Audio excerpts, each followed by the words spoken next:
Vamos a empezar a hablar de lo que son los conceptos generales del análisis de varianza, ¿sí? Para entender lo que es el diseño de experimentos. Cuando hablamos de diseño, ya les comentaba yo, es una amplia gama de técnicas que permiten comparar la igualdad la igualdad de medias o la semejanza de medias entre más de dos grupos. Cuando ustedes comparan dos grupos, ya sabemos que es una T de Student para medidas independientes. Y en otras palabras, podríamos decir que nuestra H0, ¿sí?, es esta. La H0 es que todas las medias que vamos a comparar son iguales. La media 1 es igual a la media 2, es igual a la media 3, hasta K medias que queramos comparar o K grupos que queramos comparar. Y la hipótesis alternativa es que al menos un par de medias, la media I y la media J, son diferentes, ¿sí? Para toda I diferente de J, desde que I y J son desde 1 hasta K.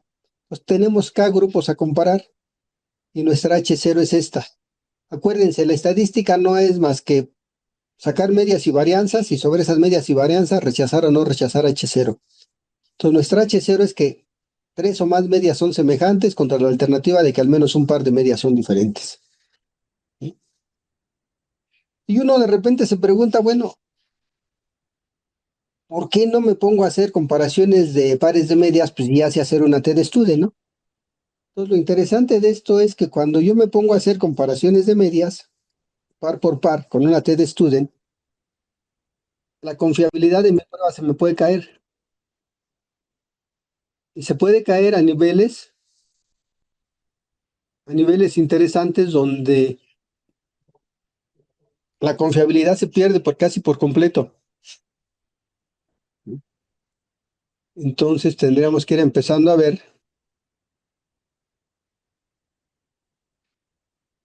¿sí?, donde podemos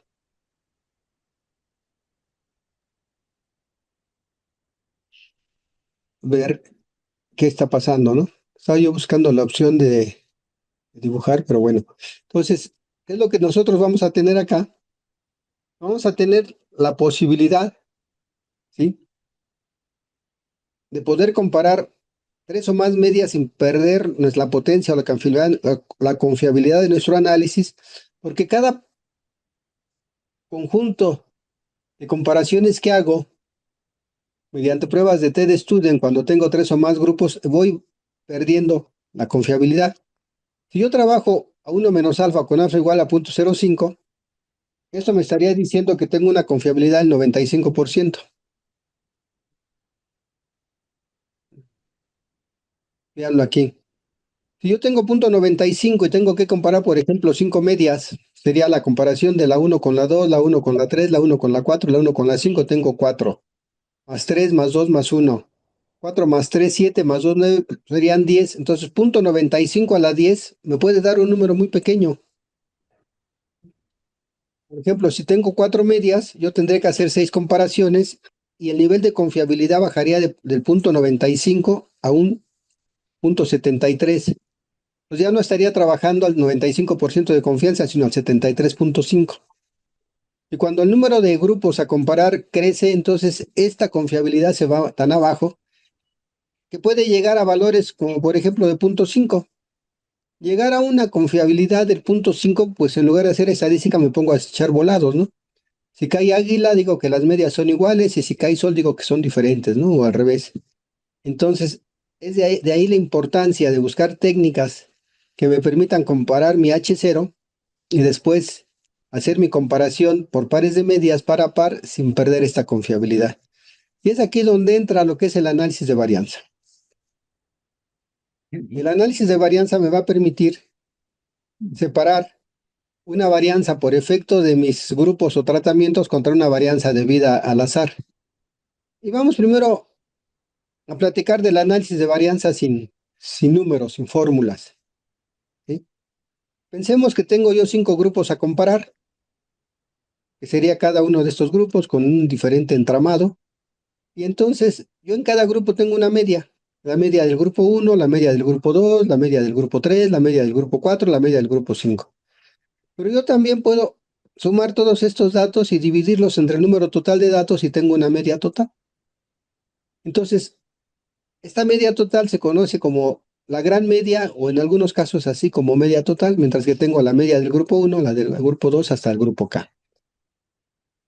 Yo aquí adentro puedo tener una variabilidad que se debe al azar. Si yo voy a hacer un experimento, se supone que todo está controlado y lo único que voy a permitir que cambie es el efecto que quiero yo comparar. No sé, un diferente nivel de riego, una diferente dosis de un medicamento, eh, la exposición a diferentes niveles de luz, diferentes niveles de inclinación en un experimento, eh, diferentes condiciones en el laboratorio, diferentes materia prima. Entonces yo tengo cosas que comparar y entonces todo es homogéneo adentro de cada grupo.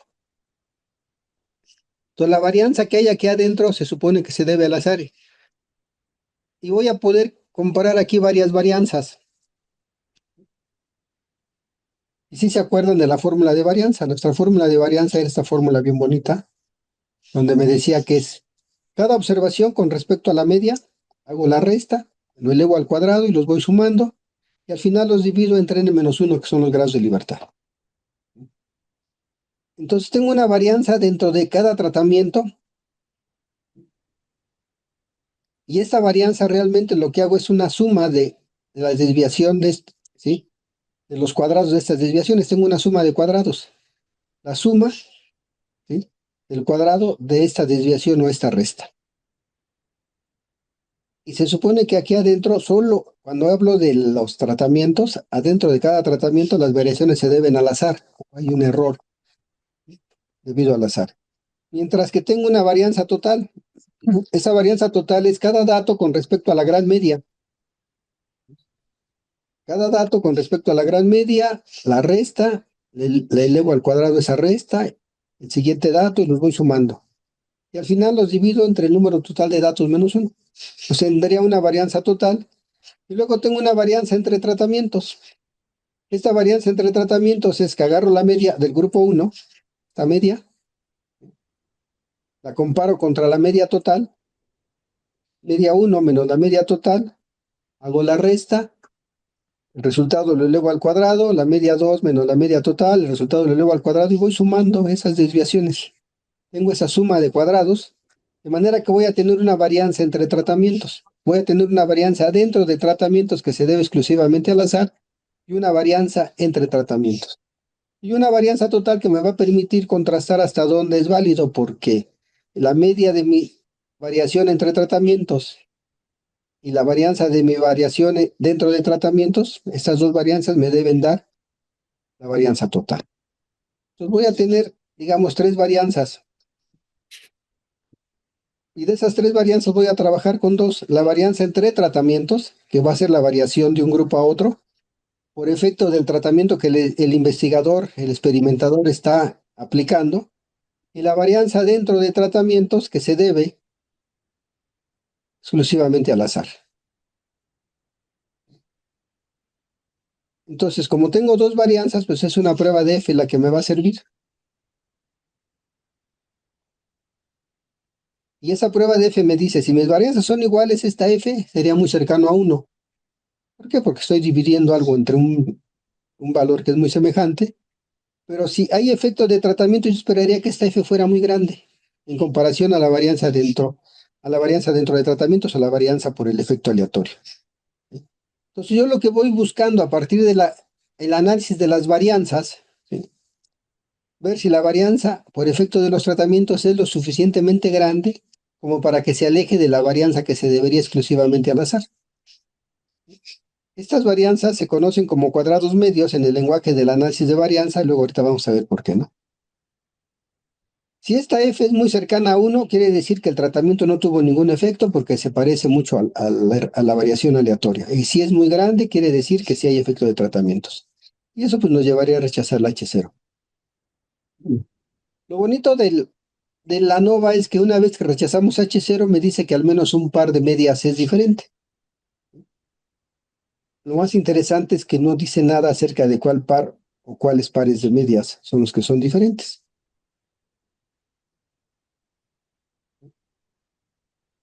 Y para eso vamos a recurrir a algo que se conocen como técnicas de comparaciones múltiples de medias, las cuales permiten comparar todos los posibles pares sin perder confiabilidad. O sea, haríamos lo mismo que si fuera una T de Student para datos pareados, pero con una herramienta estadística que nos permita no perder la confiabilidad de la prueba.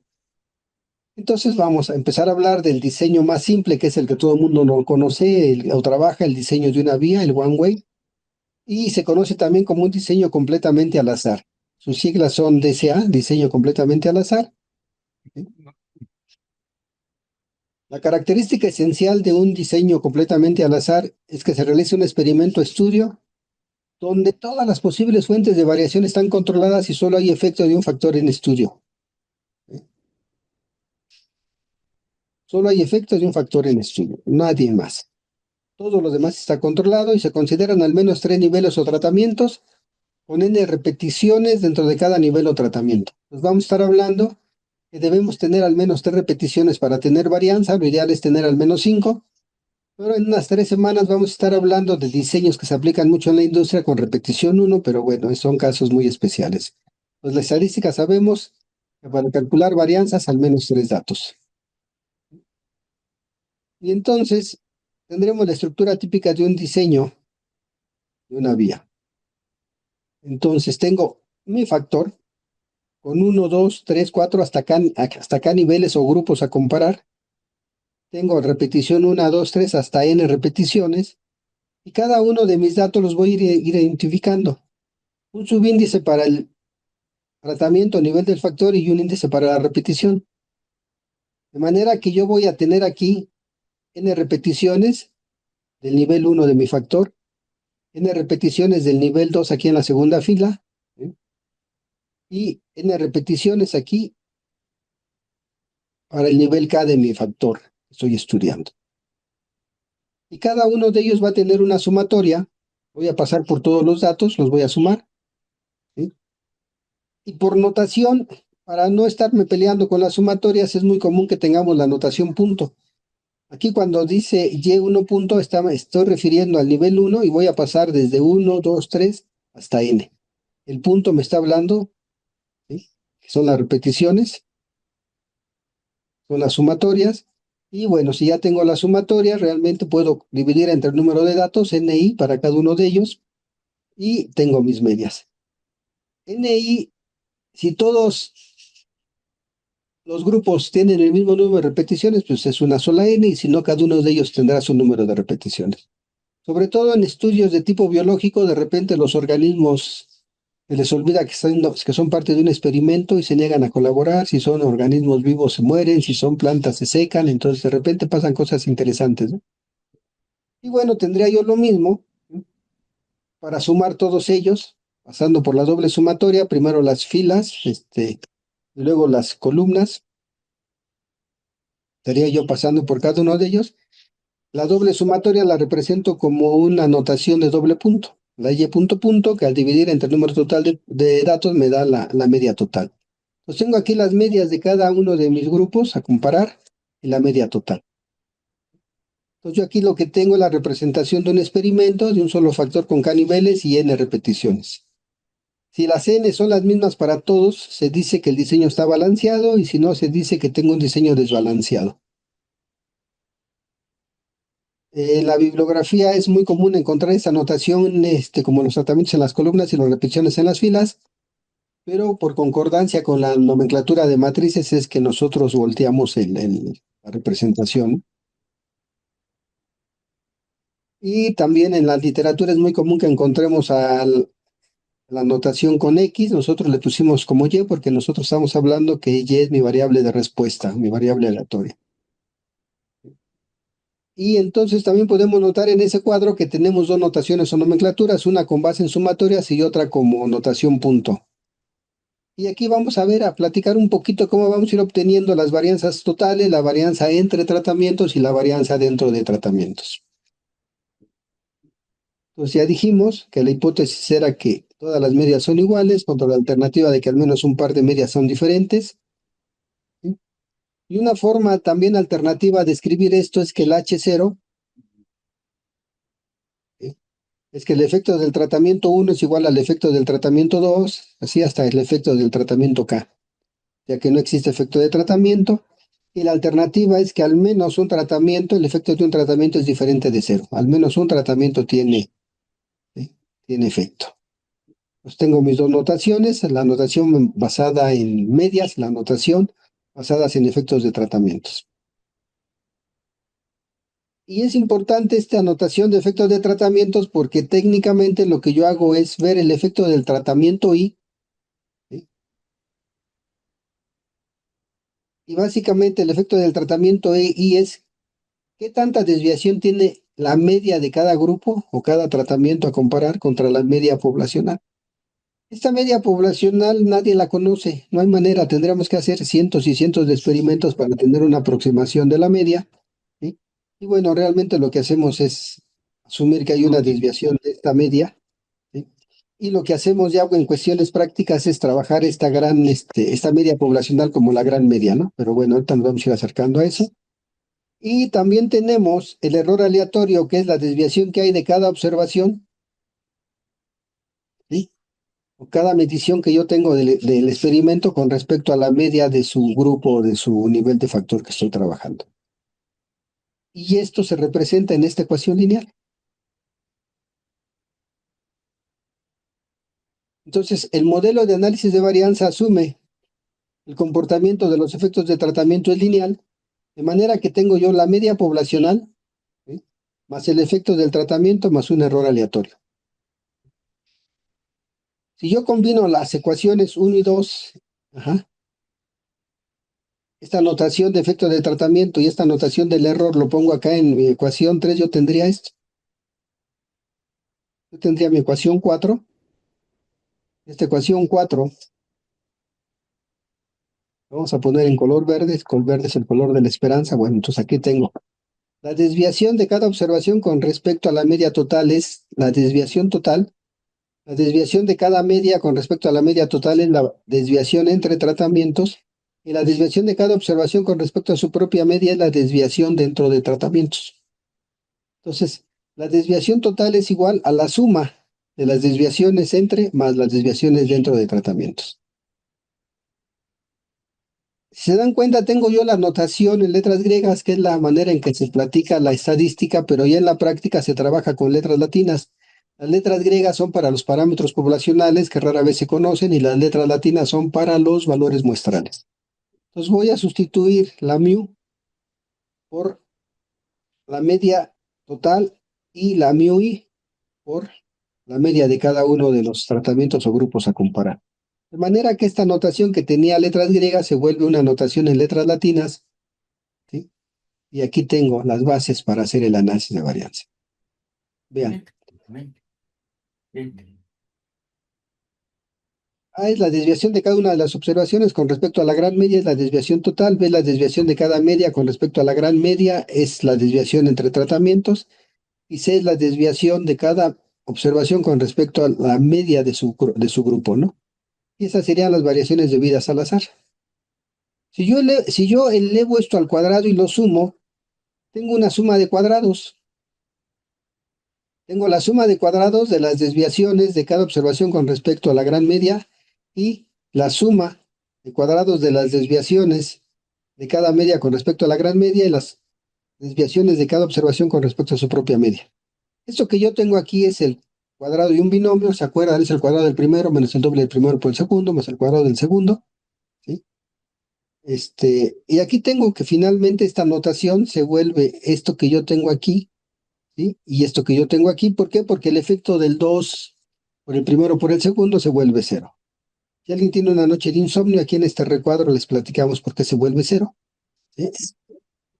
Para que se diviertan. Y bueno, al final, lo que vamos a tener nosotros es una tabla de varianzas. Los tratamientos es la suma de cuadrados de tratamientos, que es la suma de las desviaciones de cada media con respecto a de la media de cada grupo con respecto a la gran media. Aquí son las variaciones del error, todo lo que está adentro, grados de libertad, cada grupo es menos 1, n total n menos 1, el error se hace por resta, ¿sí? Y entonces vean lo bonito. Esto que yo tengo, esta suma de cuadrados, al momento que los divido entre los grados de libertad se vuelve una varianza. Y estas varianzas en análisis de varianza se conocen como cuadrados medios. El cuadrado medio de tratamientos y el cuadrado medio del error, y después calculo una F. Ya dijimos, si esta F es muy grande, quiere decir que hay efecto de tratamiento. Si esta F se parece o se acerca mucho al valor de 1, quiere decir que no hay efecto de tratamiento. ¿Sí? Hay algunos otros trucos, si alguien lo tuviera que hacer a mano para no pasar dos veces por los datos, hay otras estrategias numéricas. Ahí están en el apunte, está en el aula. ¿Sí? Dice, vamos a estudiar los efectos del etanol en el tiempo de sueño y se selecciona una muestra de 20 ratas de edad semejantes y a cada rata se le administra una inyección oral con una concentración en particular de etanol por peso corporal. Se registra el movimiento ocular rápido en el tiempo de sueño para cada rata y se ve qué efecto tiene qué efecto tiene el etanol sobre el movimiento ocular rápido. Bueno, tengo aquí mis datos. Al que no se le aplica nada, tengo 5 repeticiones y estoy viendo, ¿no? Estoy midiendo. Para un kilogramo, 1 gramo por kilogramo, ¿sí? Estoy viendo aquí, en el tiempo de sueño para cada rata, bien, vemos el tiempo de sueño con movimientos oculares rápidos y estamos viendo, ¿no? Tenemos nuestra par de hipótesis, acuérdense, no vamos a hacer estadísticas sin tener primero una hipótesis. Si la estadística es rechazar o no rechazar H0, pues tenemos que saber a quién vamos a rechazar o a quién no vamos a rechazar. Tengo mi H0 y empieza todo ¿sí? Cada observación menos la gran media que era 55, ¿sí? El cuadrado al final lo sumo y me da esto, que sería la suma de cuadrados totales.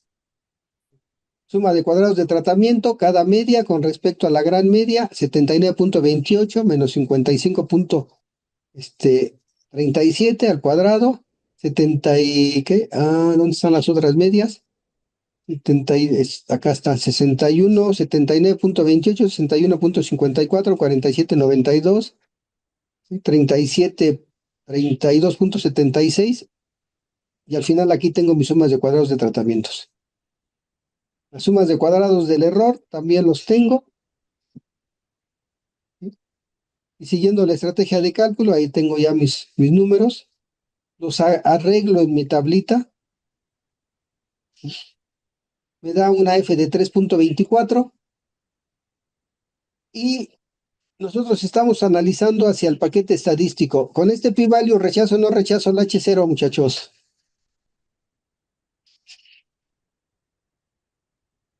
Rechaza, porque es menor a 0.05. Menor a 0.05, rechazo el H0, quiere decir que al menos un par de tratamientos son diferentes. ¿Sí? Entonces, y ya me dijo, al menos un par, ¿cuál? ¿Quién sabe? Porque puede ser el 0 con el 1, el 0 con el 2, el 0 con el 4, el 1 con el 2, el 1 con el 4, 2 con 4. Yo puedo empezar ahí a jugar con eso, ¿no?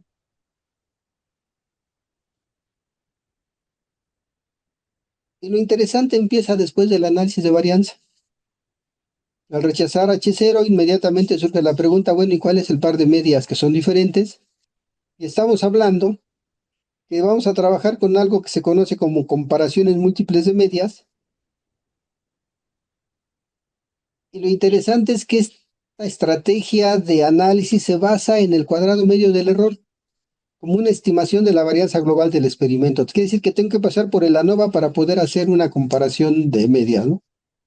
Y bueno, aquí hay un dibujito de cómo sería la estrategia. Yo calculo, imagínense que yo tengo aquí una valla que es el valor de referencia, ¿no? Y lo que voy a hacer es hacer la resta de las medias que yo quiero comparar, del par de medias que quiero comparar, y saco su valor absoluto. Si el valor absoluto es más grande que este valor de referencia, quiere decir que brinqué la valla y las medias son diferentes. Si este valor es menor que el valor de referencia, no alcanzo a brincar la valla y tengo evidencia estadística para decir que los grupos son semejantes. Pues así de fácil es la comparación múltiple de medias. Y bueno, la que más se trabaja ahorita en el ámbito biológico es la prueba de Tukey, que es la de diferencias honestas significativas. ¿Sí? Y básicamente, vean, es el cuadrado medio del error, ¿sí? El número de observaciones en cada uno de los K niveles, y tengo que trabajar una tabla de Tukey con K tratamientos y grados de libertad asociados al cuadrado medio del error, que serían N menos K. Eso no me preocuparía mayormente. Ustedes son expertos en trabajar tablas de las distribuciones, entonces, el nivel de significancia. Entonces, lo que tengo que hacer es ordenar las medias de manera ascendente o descendente, obtener todos los elementos de la fórmula del cálculo de Tukey y ver el valor de referencia. Este valor aquí que ya tengo aquí.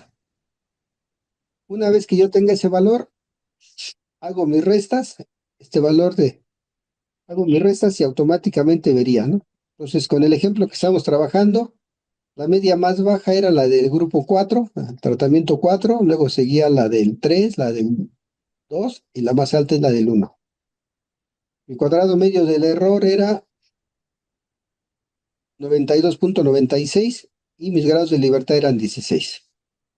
Con esos datos me voy tranquilamente a calcular el valor de Tukey una vez que sé que en tablas, que con 4 tratamientos y 16 grados de libertad, tengo un valor de 4.05 que pongo aquí, hago las cuentas y me dice, tu valor de referencia es 17. ¿Qué quiere decir? Que yo voy a hacer la comparación de mis pares de medias y si la resta es más grande de 17, son diferentes y no son iguales. Comparando la media 3 contra la 4, resulta que la resta es de 15. ¿Pares de medias iguales o diferentes?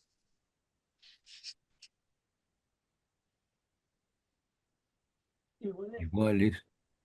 ¿Sí? Este 15 no es más grande que 17, entonces no alcanza a brincar la valla. Necesito que esta resta sea más grande del 17, si no digo que son semejantes, ¿no? Son estadísticamente semejantes. La 4 y la 2 iguales o diferentes. Aquí tengo la media 4 contra la 2, grupo 4 contra 2. La resta es 28, iguales o diferentes. Diferentes. Diferentes, es más grande de 17, ¿no? La media 3 y la 2 Igual. Iguales. iguales, dijimos valor absoluto, ¿no? Es 3 el valor, no pasa nada. La media 4 y la 1 Diferentes. diferentes. La 3 y la 1 Diferentes. Diferentes. Y y también diferentes. la 1 y la 2 diferente. Fíjense, Diferente. es interesante, ¿no? El valor de referencia es 17.46 y esa tiene 17.74. Por, Quiere decir que pasó rozando la valla, la dejó moviéndose, pero la alcanzó a brincar, ¿no? ¿Cómo ven? Y ese es, digamos, el sustento que hay detrás del análisis de varianza. Yo cuando empecé con esto decía yo, si vamos a comparar tres o más medias, ¿por qué se llama análisis de varianza, no? Y se llama análisis de varianza porque finalmente compara las variaciones entre tratamientos con las variaciones debidas al azar o variaciones dentro de tratamientos. Y después de que termino el análisis de varianza, bueno, pues hago mis comparaciones múltiples de medias, ¿sí? Y en mis tiempos, uy, qué tiempos, estamos hablando de hace unos 30 años, era muy común representar esto. Poníamos las medias y les poníamos una línea en las que fueran semejantes y las que no tenían líneas eran diferentes entre ellas. Por ejemplo, 4 y 3 son semejantes entre ellas, pero 3 y 2 ya no son semejantes, son diferentes. ¿Sí? 4 y 2 son diferentes, 3 y 1 son diferentes. 3 y 2 sí son semejantes entre ellas, ¿sí? Pero 2 no se parece a 4. Y la única que no se parece a nadie, ¿quién es? uno. El 1, porque no tiene líneas, ¿no? Actualmente la paquetería lo que hace es que les pone crucecitas o asteriscos para decir quiénes son los grupos que son semejantes. Hace estas mismas líneas, pero las hace de manera vertical y las pone con letras X. Entonces, por el ANOVA sabemos que al menos un par de medias son diferentes y con la prueba de Tukey podemos decir quiénes son los que son diferentes, ¿no? O semejantes. También es bien común empezar a hacer intervalos de confianza, pero ya no el intervalo de confianza que conocíamos para la media, sino un intervalo de confianza para mi diferencia de medias basados en el estadístico de Tukey, vean. Eso que yo acabo de pintar en verde es realmente lo que sería el valor de referencia de Tukey. Cuadrado medio del error entre n y por el valor de Tukey de tablas. Si este intervalo de confianza para la media va de un signo negativo a positivo, pasa por el 0 y las medias son semejantes. Si no pasa por el 0, las medias son diferentes. Lo mismo que habíamos platicado en el módulo anterior. ¿Sí? Y entonces veámoslo aquí, ¿no? Entonces podemos ir calculando las diferencias de las medias, el intervalo de las medias, ¿sí?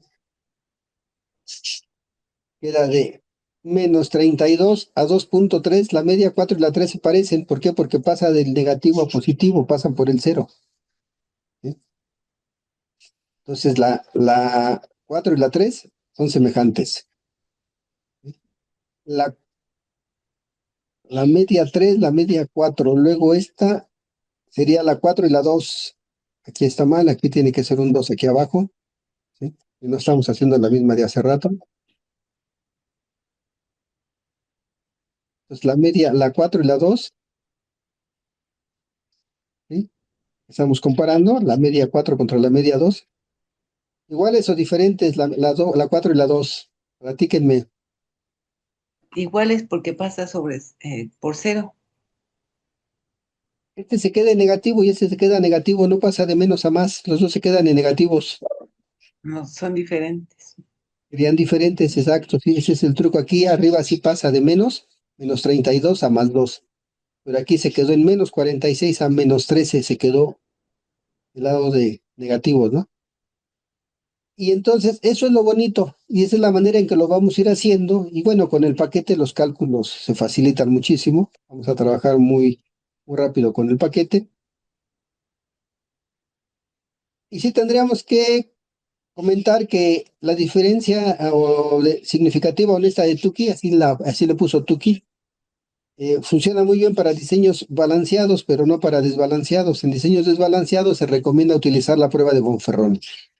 Entonces lo vamos a poder hacer con el software que estamos utilizando, nada más decirle quiero una prueba de Tukey, quiero una prueba de Bonferroni. Para los que trabajan en análisis clínicos, a veces no quieren comparar todos los grupos entre ellos, sino comparar los grupos contra un control o con un valor de referencia. Pues existe la prueba de Dunet. Y entonces depende del software, el grupo control se deja en el primer grupo o en el último, va a depender de qué software estén trabajando. Y lo hacen a veces por las cuestiones de piratería para que no digan que se están pirateando el software. Uno dice, es que para mí el grupo control es el primero. Entonces, no te estoy copiando, para mí el grupo control es el último. Entonces, nada más tener cuidado con el software que estemos utilizando. Si vamos a utilizar la prueba de Dunet, nada más es cuestión de cambiar el botón que activemos en el software. ¿Sí? Y bueno, aquí sería una prueba de Dunet, no la vamos a hacer mucho. Y bueno, yo les podría comentar que la bibliografía reporta una amplia gama de pruebas, pero cuando digo una amplia gama de pruebas es en serio, es una amplia gama de pruebas, ¿eh? Debe de haber entre unas 15, 20 pruebas de comparaciones múltiples de medias. Y podríamos hablar que todo esto surge con la LSD. En mis tiempos les daba risa porque la LSD eran las siglas del ácido lisérgico, algo así que era una droga de las primeras que entraron allá en los años 70, 80. Y y bueno, era el método de diferencia significativa mínima de Fisher. Y después la corrige Tukey. Y Tukey, cuando uno lea Tukey, dice, no, Tukey tenía una modestia increíble, ¿no? Tukey saca un libro de estadística exploratoria que se conoce como el EDA, que Exploratory Data Analysis, es la Biblia de la estadística exploratoria. Y él a su técnica le llama diferencia significativa honesta, ¿no? Dice que la prueba de Fisher miente y que él hizo una que no miente, entonces podemos utilizar otras, o también existía la prueba de Newman-Wells, que se conoce como la prueba de NKS. Y tengo que hacer un comentario aquí de la prueba de rangos múltiples de Duncan. En la primera mitad del siglo pasado, estamos hablando de los 900, 950, 960, toda la estadística que se hizo en el sector agropecuario estaba basada en la prueba de Duncan. por allá de los 70, un teórico de la estadística saca un artículo donde dice que la prueba de Duncan tenía algunos problemas teóricos serios y no la recomendaba. Y es interesante porque digamos, sale del mercado, la gente deja de usarla porque dicen que Duncan tiene errores y la verdad yo tuve en mis manos una copia del artículo que decía que Duncan estaba mal y era un artículo totalmente matemático, y yo lo vi, soy un hombre de fe y dije, no, yo les creo, entonces no se podía leer el artículo, estaba terrible, estaba así como para los matemáticos de a de veras, y yo soy un usuario de la estadística, no soy tan teórico, entonces yo les creí. Pero está pasando algo bien curioso, en los últimos 10, 15 años, la prueba de Duncan ha recuperado su prestigio. Inclusive muchos software nos da por default la prueba de Duncan. Entonces hay que tener cuidado, no importa que podemos usar la de Duncan o cualquier otra prueba, pero digamos, la de batalla es la de Tukey. Cuando uno se pregunta, y bueno, ¿cuál es la mejor prueba? Va a depender de lo que uno quiera y va a depender del área, ¿no? ¿Cuál es la mejor? No hay manera de decir que una es mejor que otra. Eh, Entonces va a depender también del área. Hay áreas donde por default hacen, no sé, Tunet o hacen Conferroni, algunas de esas. Y hay áreas donde todos los del sector agropecuario hacemos Tukey. Se recomienda así en general que cuando hagamos un análisis de varianzas empecemos por Tukey.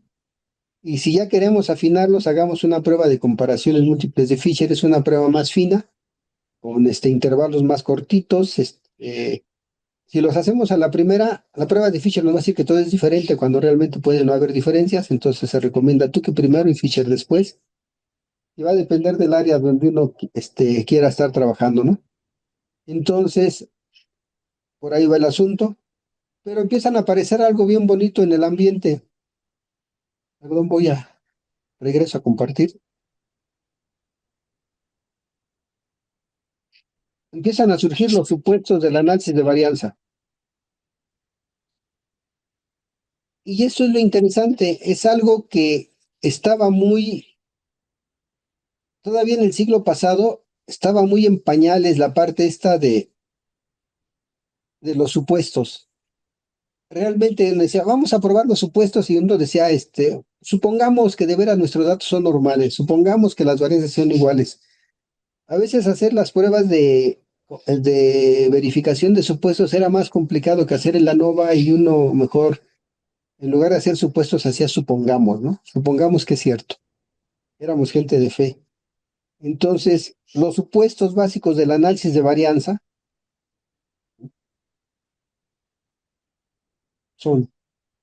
se resumen en esa expresión, Ok, ven. que se lee bien bonito, ¿no? Se supone, o sea, se hace el supuesto que los errores aleatorios, los C y J, se distribuyen, así se lee el garabato ese que tenemos ahí, esa tilde que va arriba de la ñ, se distribuyen normal e independientemente con media cero y varianza sigma cuadrado. Entonces el error aleatorio, los residuales se distribuyen normal e independientemente con media cero y varianza sigma cuadrado. Entonces, primer supuesto, mis datos se deben de apegar a una distribución normal. No nos hemos movido de la distribución normal, pero también se dice que el análisis de varianza es robusto a la falta de normalidad. Quiere decir que si no hay normalidad no pasa nada, las conclusiones son más o menos válidas. Pero esta otra parte que tenemos acá está hablando que las varianzas de mis diferentes grupos que voy a comparar sean iguales. Entonces me dice, mis varianzas son iguales. Y ese supuesto de varianzas iguales se conoce como homocedasticidad. Entonces yo necesito garantizar la homocedasticidad de mis datos. Y suena interesante, ¿no? ¿Qué, qué tengo que hacer para poder trabajar con un análisis de varianza? Garantizar sobre todo homocedasticidad, homogeneidad de varianzas. Si yo garantizo homogeneidad de varianza, no tengo ningún problema para poder trabajar mi análisis de varianza. Y si no, estaría yo pasando sobre los supuestos de la prueba y tendría que buscar opciones. Entonces, lo primero que tengo que hacer es probar la normalidad. Hay muchos gráficos, uno de ellos es el gráfico de probabilidad normal, ya en el módulo pasado empezamos a ver algunos. Hay un gráfico Q y Q donde los datos se vuelven en unidades estandarizadas Z y se hace un gráfico, ¿no? En mis tiempos, así como existía el papel milimétrico y el papel logarítmico, existía el papel normal. Uno iba a librerías o a papelerías como la Lumen y iba uno y compraba sus blogs de papel normal, ¿no? Y bueno, las papelerías aquí de la colonia decían, oiga, tienen papel normal y se nos quedaban viendo raro, ¿no? Como si la normal fuéramos nosotros. Pero existía un papel así donde podría yo pintar mis datos originalmente, cambiaban la escala en uno de los ejes y teníamos apegos a la normalidad o desviaciones de la normalidad. Entonces hay que volver unidades Z, trabajar con cuestiones así, y buscar una línea recta. Entre más se apeguen mis datos a una línea recta, más cerca están de la normalidad, mientras más se alejen, menos están, menos normales son. Y lo que se hace actualmente es trabajar con los residuales. Trabajamos con los residuales es cada dato, la desviación con respecto a su propia media, y con esos residuales son a los que tendríamos que probarles la normalidad. Ojo, aquí pasa algo bien interesante, y son de las cosas que uno va viendo en el mundo, ¿no? Cuando, cuando yo veo esto, aquí me está diciendo, ¿sí?, que yo tengo que probar los supuestos en los residuales, y actualmente la mayoría de la gente está probando supuestos en los datos originales. Y es más, ahorita está de moda la estadística no paramétrica. Dice, no, son normales, estadística no paramétrica, ¿no? Entonces van a encontrar cursos de estadística no paramétrica por todos lados. En el siglo pasado había solo 2 libros de estadística no paramétrica con técnicas muy básicas y ahorita inclusive hay una proliferación increíble de textos de estadística no paramétrica, ¿no? Pero ojo, los mortales pueden probar normalidad en datos originales. Ustedes ya no pueden permitirse eso. Tendrían que ver la manera de calcular sus residuales para probar supuestos. Ustedes ya no son mortales, muchachos, ¿no? Entonces váyanlo viendo en ese sentido, ¿sí? Y por eso hay que sacar los residuales, hay que normalizarlos y después hacer todo el manejo. Digo, esto lo hacíamos a pie, bueno, a mano, por allá de los 80s, 90s, y eran encerrarse de veras 2, 3 días con los datos hasta que veíamos con tristeza que no eran normales y teníamos que buscar otras opciones.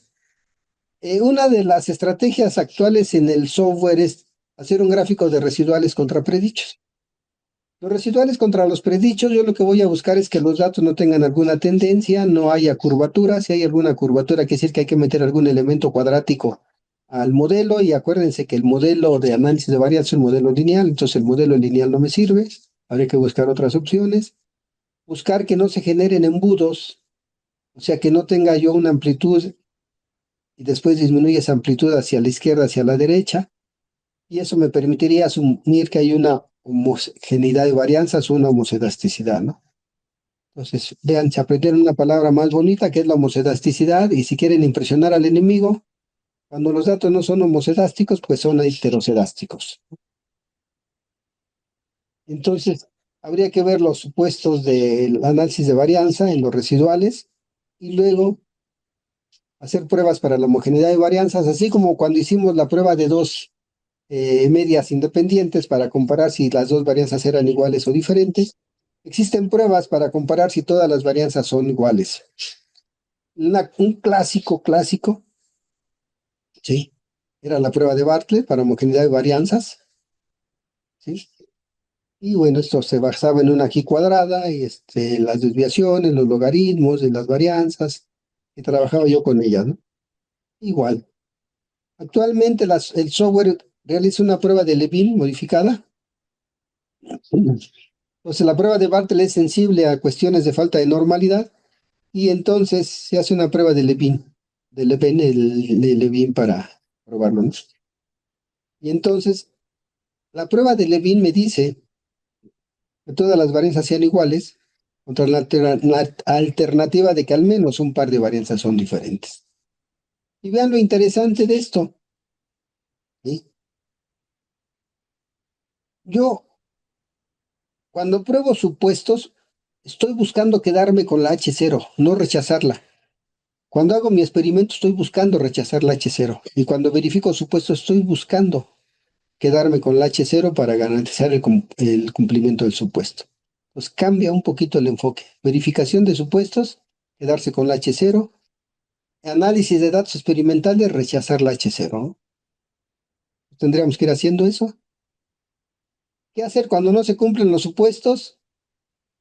Transformar los resultados para obtener alguna transformación, ver si conocemos que más o menos sigue una Poisson, hacer una raíz cuadrada, si es una log normal, sacar logaritmos, si es binomial, transformar con arcosenos. El software actualmente, cuando hago una prueba de normalidad, a veces los datos son no normales, me da una opción como de 20 posibilidades para transformar y lograr la transformación. En lo general, el problema de transformar es que una vez que yo trabajo las unidades transformadas, tengo que regresar a la interpretación en las unidades originales y a veces eso es muy complicado. La recomendación es váyanse a estadística no paramétrica. Ven. Entonces se habla de pruebas de libre distribución y por lo menos para el diseño completamente al azar existe una prueba alternativa que es la prueba de Kruskal-Wallis que trabaja con medianas en lugar de medias. Y esa es la parte interesante. ¿Y qué vamos a hacer ahí? Vamos a empezar a trabajar con algo que le llaman diseños de efectos fijos y efectos aleatorios. Nosotros vamos a estar trabajando todo el tiempo, todo el módulo con efectos fijos. Quiere decir que el investigador define cuáles son los tratamientos que va a trabajar y los efectos aleatorios es cuando hay una gama de posibilidades y aleatoriamente se escogen algunos, ¿no? Entonces nosotros vamos a estar trabajando efectos fijos. ¿Sí? Cuando trabajamos con efectos aleatorios, hablamos de técnicas de componentes de varianzas y cuando hablamos de efectos fijos, hablamos de técnicas de análisis de varianza. Y hay una situación especial que se conoce como modelos de efectos fijos, de efectos mixtos, que son efectos combinados, que tengo parte de efectos fijos y parte de efectos aleatorios. Esto se trabaja mucho en cuestiones de multivariado. Entonces, nada más para que tengan conocimiento, la idea de que ustedes van a estar trabajando con factores fijos, efectos fijos. Y lo que tendríamos es que vamos a estar trabajando una tabla de análisis de varianza de este tipo, que es el modelo más sencillo y con pruebas de Tukey. Es lo que vamos a hacer, ¿no? Y bueno, de repente me dice algunos ejemplos, dice un fabricante supone que existen diferencias. Tengo 5 lotes a comparar.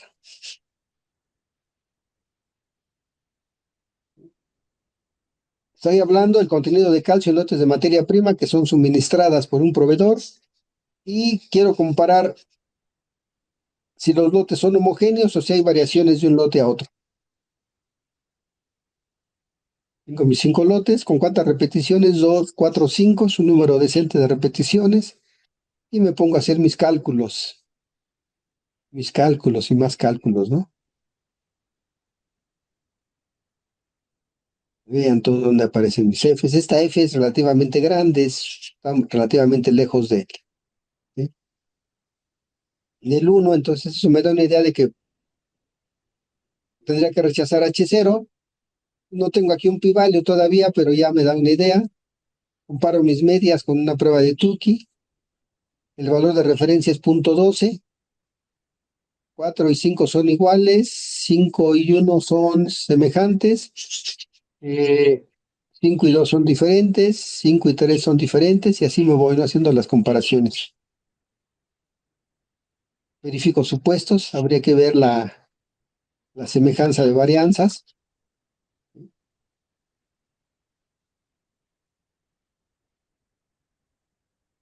No puedo rechazar H0 y tengo evidencia de que las varianzas son iguales, se cumple la homocedasticidad. trabajo con mis residuales para ir viendo, veo que no hay un patrón de referencia, no hay un embudo, una curvatura que yo pueda suponer que mi supuesto de normalidad y de homogeneidad de varianza se está rompiendo. Entonces, y esa es de las cosas que más le han criticado al análisis gráfico de supuestos, ¿no? Es criterio del investigador decir, yo no veo curvaturas, yo no veo embudos, pues se cumplen los supuestos. Alguien puede llegar y decir, no, yo sí estoy viendo un embudo, y bla. Entonces, por ejemplo, si yo quitara estos tres valores que tengo aquí arriba, yo estaría viendo un embudo claritamente, ¿no? En esos valores que tengo de este lado. Eso podría hablar de una falta de homoelasticidad, pero bueno. Entonces, aquí el truco es, si nos vamos a lanzar a hacerlos, si el diseño se desbalancea, hay que buscarle por otro lado, ya dijimos. No los vamos a hacer a mano, ¿sí, muchachos?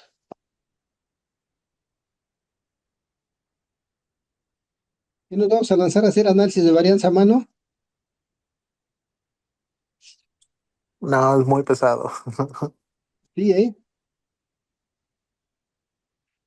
Muy bien, entonces vamos a ver cómo le vamos a hacer. Yo necesito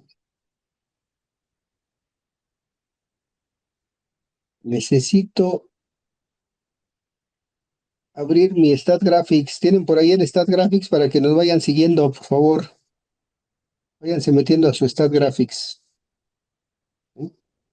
Y me dice que no puedo minimizar mi ventana si estoy grabando, entonces voy a...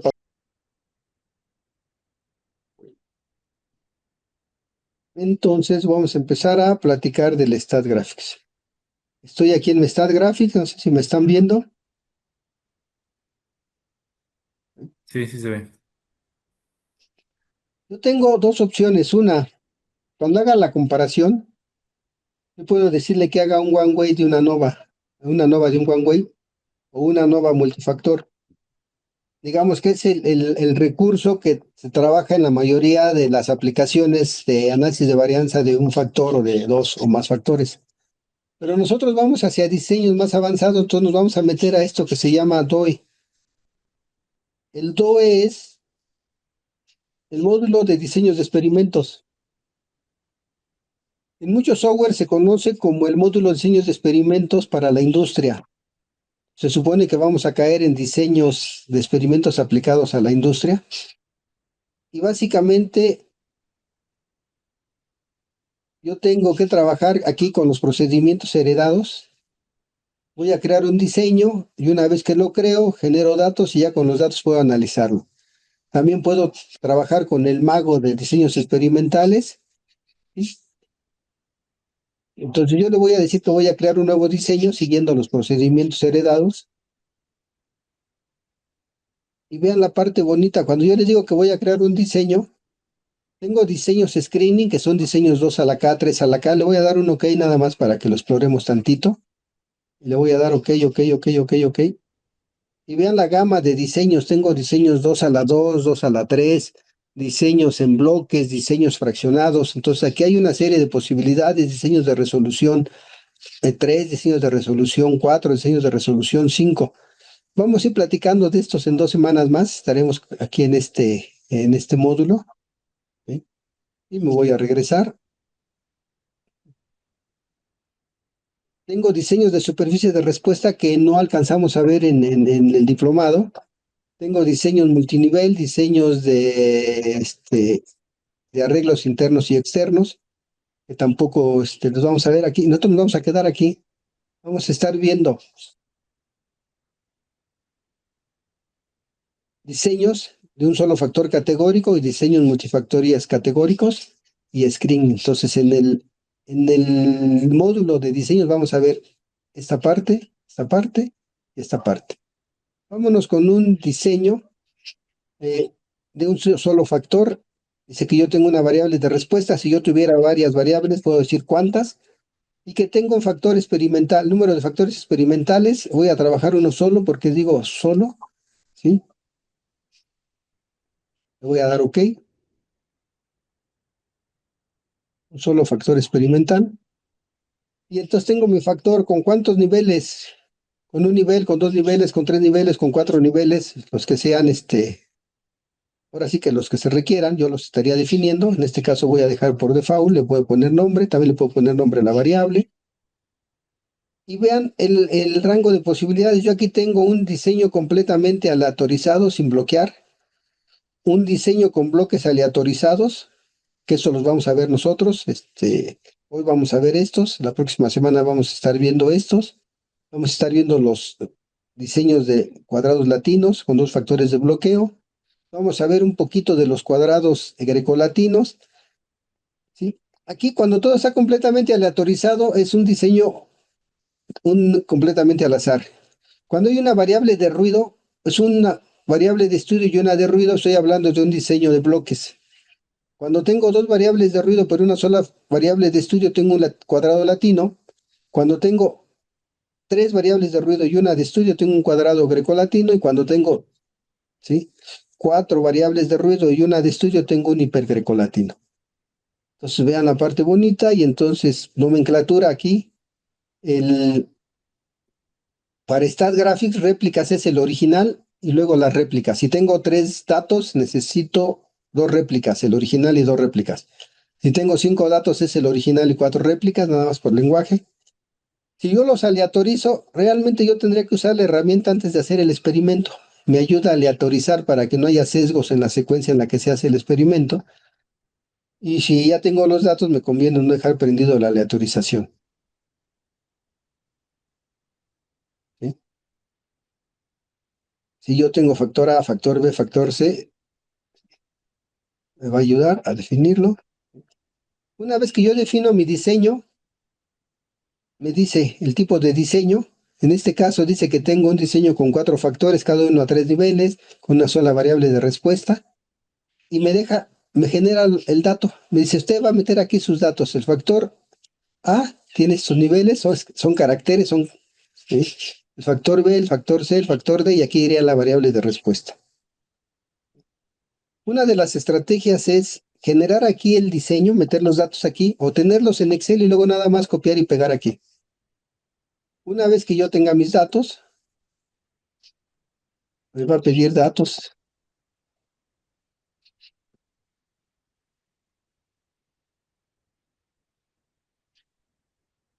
El día de hoy, la estrategia es que ustedes se metan a este módulo, lo empiezan a manejar. Lo vamos a estar haciendo en un ratito. Una vez que yo los tenga, le digo, ¿sabes qué? Ya estamos a todo dar, me voy al DOE y me va a aprender la parte de analizar el diseño. Hace rato nada estaba aprendido el de crear el diseño. Pues son tres fases. Una, crear el diseño, ¿sí?, insertar los datos en el libro de datos y después analizarlo. Y ya cuando se haga el análisis ya me dice cuál es la variable y tranquilamente trabajamos. Y bueno, pues ya a partir de ahí ya no la sabemos, ¿no? Entonces, ¿cómo ven la herramienta? Aquí va a haber un montón de cosas que vamos a poder trabajar, ¿no? Si yo les digo que voy a crear un nuevo diseño, ¿sí? No quiero salvar nada. Yo le digo que tengo un diseño multifactorial, también me va a dejar trabajar con ellos.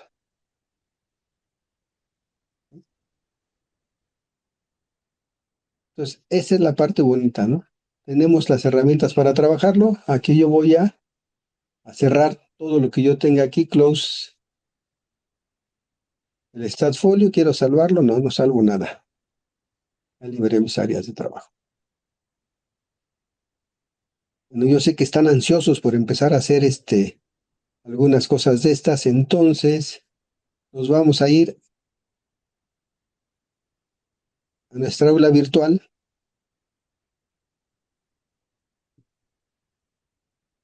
Y aquí me voy a ir a ejemplos StatGraphics.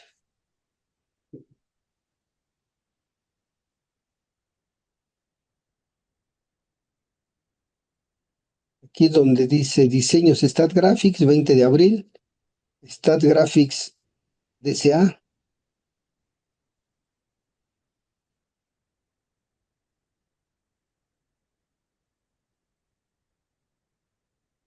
No sé si están viendo un archivo de Word que tiene una pantallita, una captura de pantalla de StatGraphics. O estamos viendo otra cosa, platíquenme. Se está viendo el aula virtual. Ok, excelente. Sí, porque como empieza uno a moverse, de repente. Ahí mismo en el aula virtual hay una que dice StatGraphics DSA. Entonces es un poquito platicarles cuál es la secuencia, ¿no? Es lo que tendríamos que hacer, cómo vamos a ir trabajando. Algunos datos que estaban a estar en Excel, cómo los voy a copiar. Y tengo unos ejercicios. Básicamente son 3 ejercicios que vamos a hacer el día de hoy. El primer ejercicio dice, para probar 4 dietas diferentes sobre el incremento en peso de cerdo se tienen los siguientes datos. ¿Mm?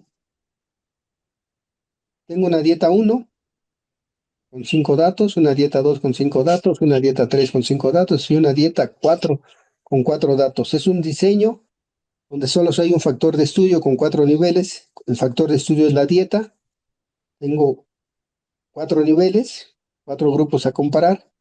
Y cada uno de ellos con 5 repeticiones, pero el último tiene solo 4. Es un diseño que viene desbalanceado. Entonces la pregunta es, ¿cuál es la mejor dieta?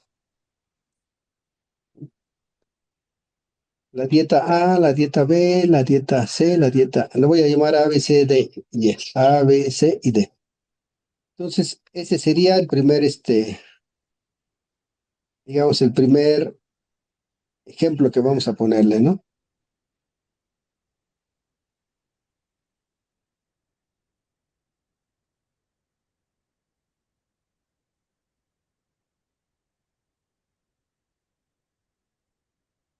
Mis datos en Excel quedarían de esta forma. Mi dieta 1, mi dieta 2, mi dieta 3, mi dieta 4, y entonces tengo una columna que identifica las dietas. Dieta A, le puse dieta A, dieta B, ¿sí? Dieta C y dieta D, con sus respectivos valores. 68, 57, 65, 58, 61. Entonces aquí están los 5 valores de A, los 5 valores de B, los 5 valores de... Bueno, aquí en la dieta 3 fue la que dejé mocha, pero bueno, está, ¿no? Y la dieta 4, están los valores.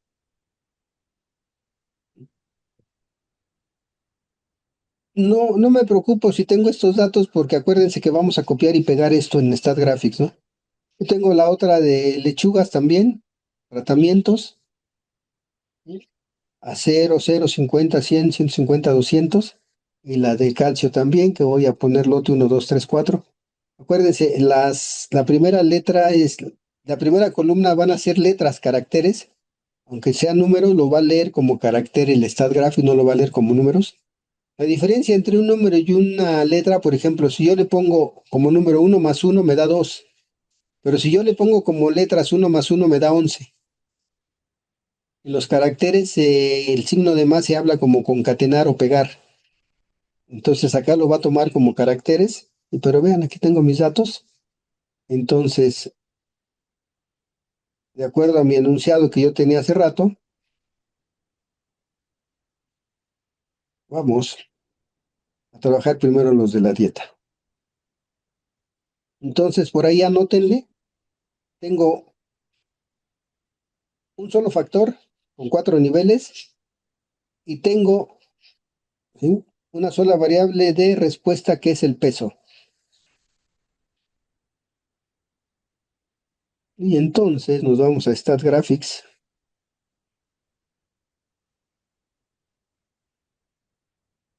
¿Sí? En StatGraphics me voy al DOE, diseño de experimentos. Voy a crear un nuevo diseño. ¿Sí? Va a ser un diseño de un solo factor categórico. ¿Sí? Una variable de respuesta con un solo factor de estudio. Aquí le muevo antes de seleccionar, si no ya no me va a dejar. Una variable de respuesta, un factor experimental. Ahí está. Si yo ya seleccioné el de un solo factor, ya no me deja moverle aquí, entonces luego voy a tener datos de más. ¿ok? Mi factor, ¿cómo se llamaba? Dieta, dieta. Número de niveles, ¿cuántas dietas eran? 4. 4. Entonces no es 3, es 4, ya lo corregimos. Ahí está, un solo factor A. Y yo le puedo poner alguna unidades o comentarios, ¿no? Si fuera el caso. ¿Ok? Respuesta, ¿cuál era la respuesta? El peso. El peso y en kilogramos. Ok. Y va a ser un diseño completamente aleatorizado, no hay bloqueos. Dice que así como está, con dos réplicas serían 3 por 4, 12, pero yo no tengo dos réplicas. ¿Cuántas réplicas tengo? ¿Un original y cuántas réplicas? ¿Cuántos datos tenía por cada grupo? 5. 5, entonces tengo un original y 4 réplicas. Para tener 5 datos, ¿sí? 4 por 5, 20. Aquí tengo mis 20 corridas, mis 20 datos. Ya le digo que ok, ya estoy en este momento que le digo ok, estoy declarando el diseño, ya lo tengo todo listo. Y aquí me lo describe, ¿no? Tengo un diseño con un factor experimental. Me dice que lo voy a hacer todo en un solo paso, en un solo bloque. Una respuesta, 20 corridas, grados de libertad en error 16. Y los Nada factores más son la dieta amarillo. con 4, mande, dieta con 4 niveles y respuesta peso en kilogramos. Y luego voy al libro de datos y me da esto. Dice que tengo, en un solo bloque va a ser el experimento, entonces no, a mí no me va a servir mucho la variable bloque, pero hay que dejarla. Y dieta y peso. No. Ujú. Entonces voy a ir por mis datos a Excel, los voy a copiar y los voy a pegar los de la dieta. Entonces lo que voy a hacer es pegar mis datos. No sé si ya lo ven. Pegué mis datos que le estaba yo presumiendo de Excel hace rato. ¿Sí lo ven? Entonces ya llegamos hasta aquí, muchachos. Ya lo vieron más o menos dónde está. Esta es la parte difícil, digamos, es el paso difícil, el de tener los datos aquí en el libro de datos, en el databook. Si ya los tengo, ¿qué sigue? Acuérdense que dijimos crear el diseño, tener los datos y luego otra vez me voy al DOE. ¿Qué sigue? Analizar el diseño.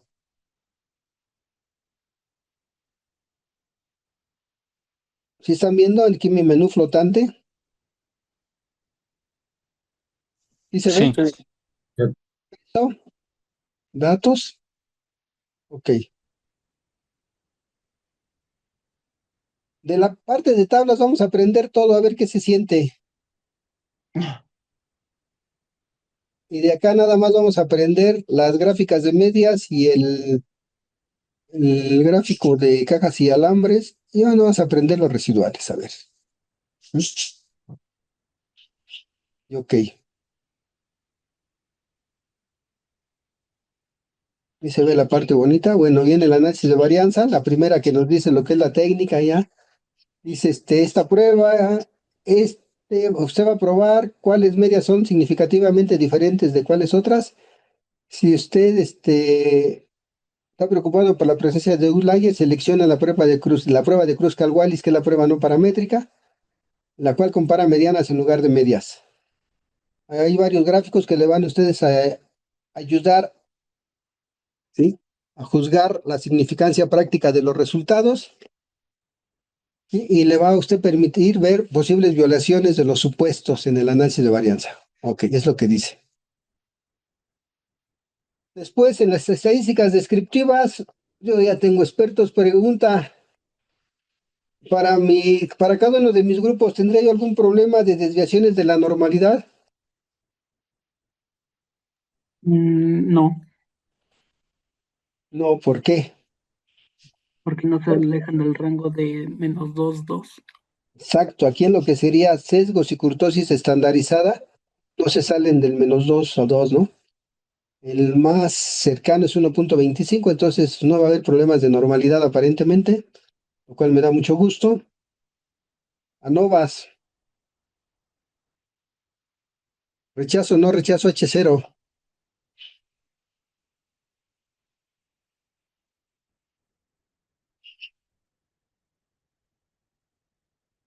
Si no se acuerdan, aquí abajo dice, dado que el valor de p-value es menor a 0.05, hay una diferencia estadística significativa entre las medias de los pesos de un nivel de dieta a otros, con un nivel de significancia del 0.05. Para determinar cuáles medias son significativamente diferentes, seleccione la prueba de rangos múltiples de la lista de opciones tabulares. Los p-value menor a 0.05, rechazo H0, por lo tanto, al menos un par de medias es diferente, ¿no? Y no solo un par de medias, vean, la F está grandísima. Yo estoy buscando que se parezca a uno y son semejantes, vean, 155. Nos va a dar por eso nos da el 000, ¿no? Tabla de medias con una 95% de confianza, nos está dando intervalos de confianza, ¿sí? Para ir viendo. Le voy a dar clic derecho para ver las opciones, ¿sí? Y vean,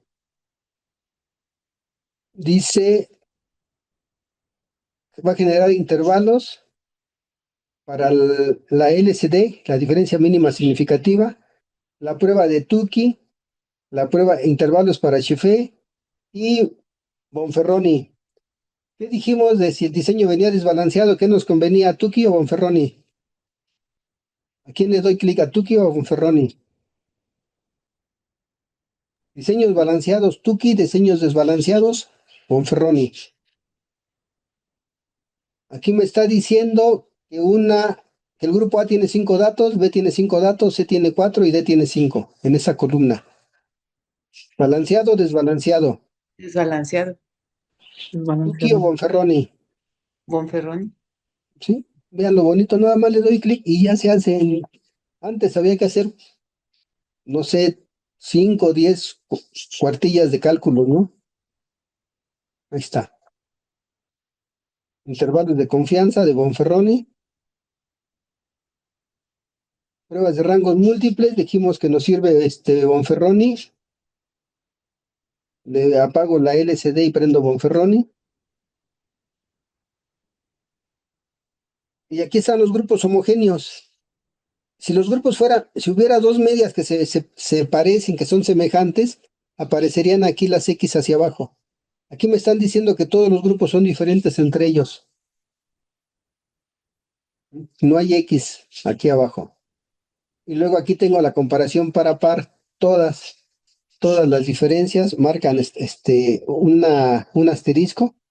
Me dice que los asteriscos denotan diferencias estadísticamente hablando. Entonces aquí están. Todos los pares son diferentes, todos los pares de medias son diferentes. Y ya. Acá arriba, con los sesgos y la kurtosis, dijimos no va a haber problemas con la normalidad. Aquí abajo me permite checar varianzas, hacer un chequeo de varianzas. Rechazo o no rechazo H0 de que las varianzas son iguales con ese p-value.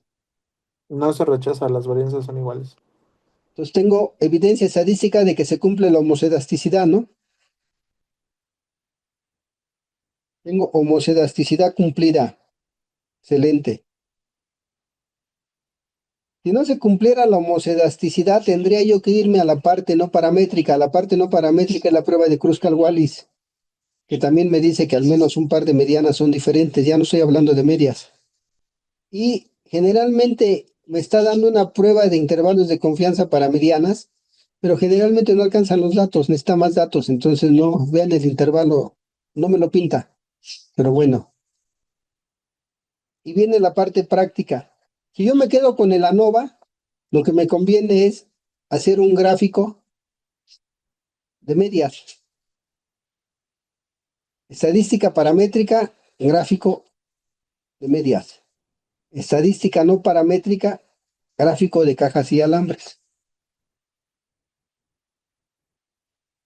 Aunque la gente está mandando siempre cajas y alambres por lo llamativo, son muy atractivos a la vista. ¿Mm? Localizamos. Yo tengo mis dudas entre estos dos, no se tocan, ¿no? El A y el B no se tocan, los diamantes. Si ven, los diamantes no se tocan, entonces no se tocan las medias, no se tocan las medianas. ¿Qué dieta me recomiendan? La A. La C, ¿no? Estamos hablando del peso, ¿no? ¿Con cuál dieta ganan más peso? Con la C, Ajá. ¿Qué dieta es la peor dieta? la A. ¿Sí? Que es algo que se va buscando siempre en los diseños de experimentos, optimizar, ¿no? Buscar la respuesta máxima si son ganancias y buscar la respuesta mínima si son costos, ¿no? En este caso son ganancias de peso, entonces pues yo recomendaría tranquilamente la dieta C. Y luego la D y por último, bueno, la B y por último la A. Si no hubiera de otra, pues la A, pero la mejor es la C. Les digo, y uno se queda acá con las medias. Si es una paramétrica, intervalos de confianza para las medias, que de lejos se ve que son diferentes. Si es no paramétrica, cajas y alambres. Si quieren ver elegantes, al diagrama de cajas y alambres les ponemos los rombos para los diamantes para mostrar los intervalos de confianza para las medias y ya. Y acá checaríamos, tengo residuales contra factor de nivel y residuales contra predichos. Generalmente el gráfico de residuales contra predichos es el que más se utiliza. No vemos que haya herraduras o curvaturas. No vemos que haya túneles que se vea así como que un embudo que empiecen. Pues podríamos asumir que se cumplen los supuestos, pero no solo es en la parte gráfica. Lo vimos con los sesgos y lo vimos con la prueba de Levin, ¿no? Pues como ven, muchachos, se empieza a poner interesante, ¿no? Ya no solo es hacer el análisis estadístico, sino darle validez al análisis estadístico a través del cumplimiento de supuestos. Les muestro este gráfico de residuales porque en los diseños de un factor todavía se alcanzan a hacer pruebas de comparación de varianzas y hasta gráficos de normalidad, pero ya cuando hablamos de otro tipo de diseños es muy difícil tener esas pruebas, ¿no? Y les presumo, ¿se acuerdan que hicimos que si los residuales y todo? Se puede ir viendo la tendencia de cada uno de los cuantiles, qué tan lineales o no lineales son con base a la linealidad, ¿no? A la normalidad. Pero bueno. Preguntas, dudas, comentarios.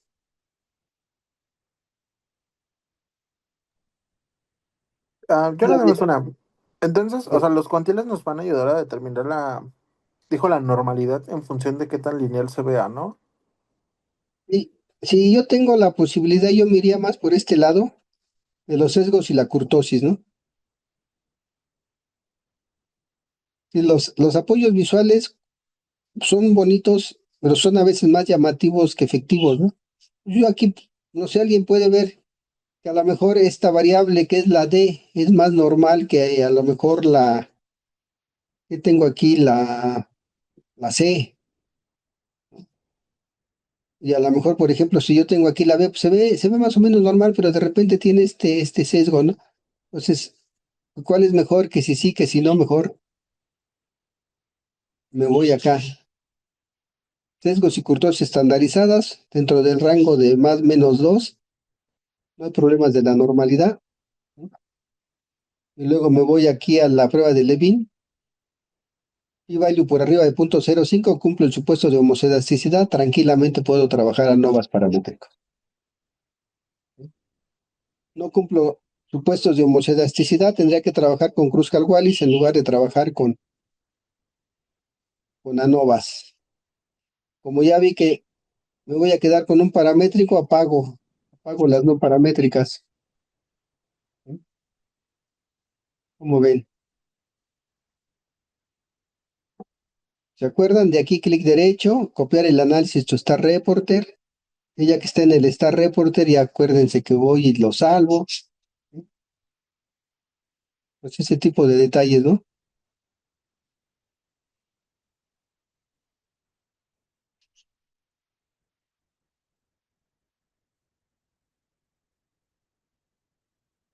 Entonces, ese es el detalle. Preguntas, dudas, comentarios, todo se va a Word. Acuérdense, se reporta en Word.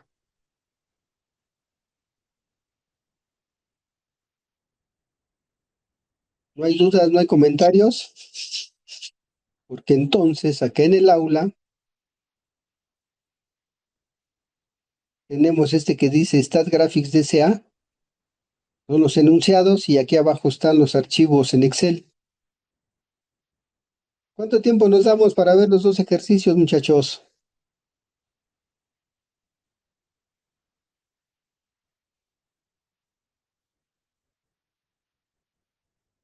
¿Una media hora?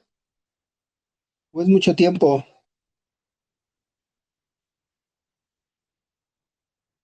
Unos 20 minutos, 25. Ajá. No, son 7:35. ¿Qué les parece si a las 8:10 me platican cómo les fue con el módulo del DOE?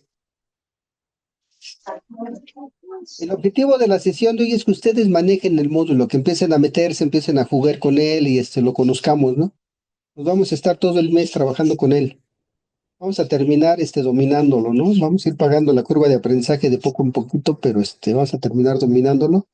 Entonces, 8:10 me platican cómo les fue, ¿no? Digo, aquí está todo. Eh, Aquí donde dice Stat Graphics DCA 20 de abril, ahí están los tres ejercicios.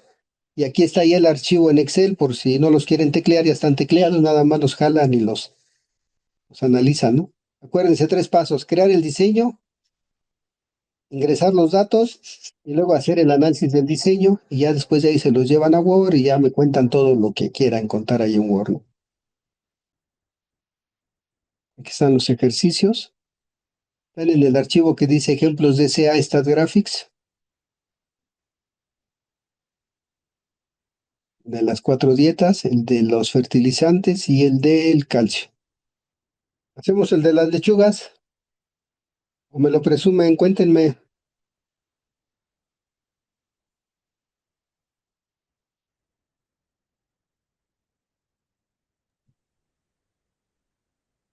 Yo sí tengo muchas dudas del diseño. Excelente. ¿Hago el de las lechugas o nos presumen algo, Claudia? ¿Qué hacemos? Cuéntame. Mejor si nos ayuda, o bueno, Sí. personalmente sí nos ayuda. Entonces, vámonos a Stat Graphics.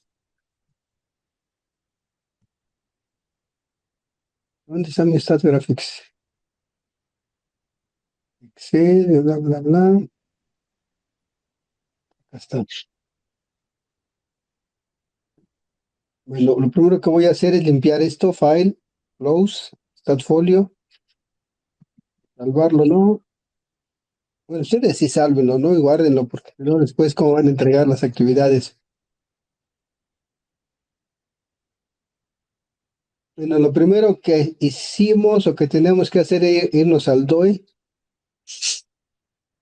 y nos íbamos a procedimientos heredados, que era crear un nuevo diseño. Era una variable de respuesta con un factor experimental, que era nada más la cantidad de fertilizante, 1, y un solo factor categórico. Después era el factor que era ¿qué? Dosis de fertilizante,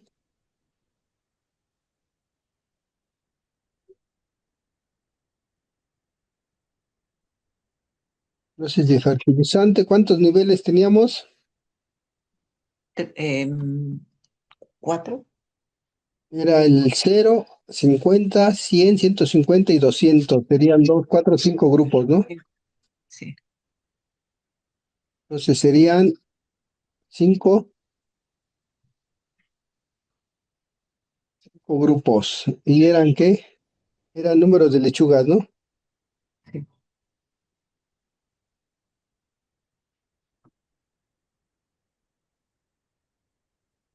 Ahí va. Entonces es que el error que yo tuve fue que me fui al Wizard, Ajá. es el Legacy Procedures. Es que fíjate que el Wizard es bonito, pero cuando ya más o menos le conoces, ¿no? Ya le sabes, el Wizard te va guiando más o menos, ¿no? Pero cuando no, de repente, ¿quién sabe qué hace el Wizard? Ahora sí que hace magia, ¿no? Y no sabemos qué hizo. Porque cuando yo metí los datos, la variable me la dejó en categórica y yo no podía cambiarla. Ok, entonces vamos a ver ahorita. Entonces ya tenemos dosis de fertilizante con 5 niveles y la variable era lechugas.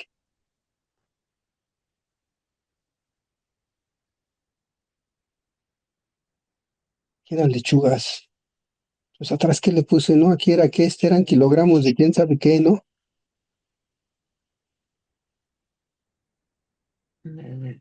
Nitrato de amonio, ¿no? Dosis, nitrato de amonio, eran dosis de nitrato de amonio.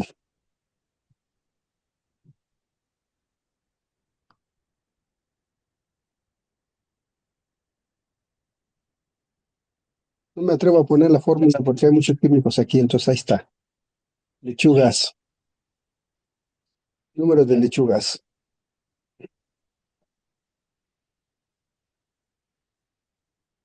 Ahí está. Igual es acá donde dice unidades o comentarios, podemos no ponerle nada y no pasa mayor cosa, ¿no? Un diseño completamente aleatorizado con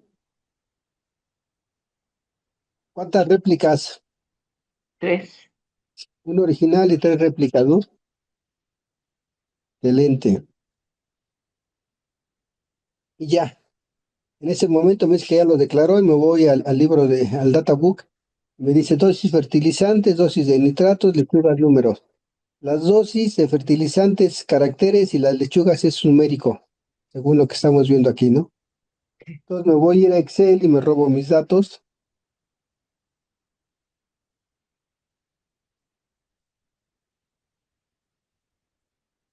Voy a borrar todo esto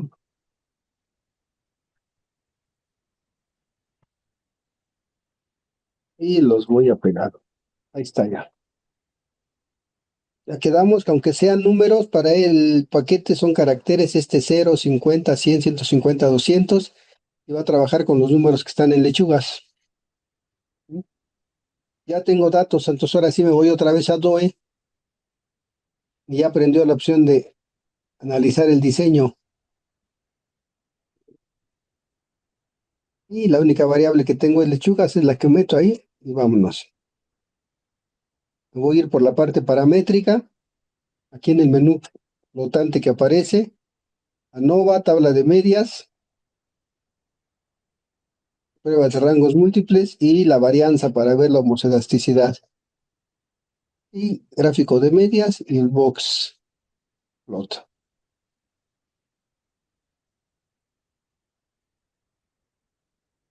Primera ventana me da una pequeña descripción del análisis y algunas opciones de cómo tengo de trabajarlo. Luego viene la parte descriptiva.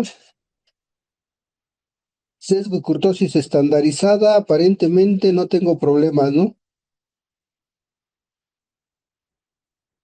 Como ven, sesgo estandarizado, el más alto es 1,43 y en curtosis estandarizada el más alto es 1,36, no se pasa del más menos 2, ¿no?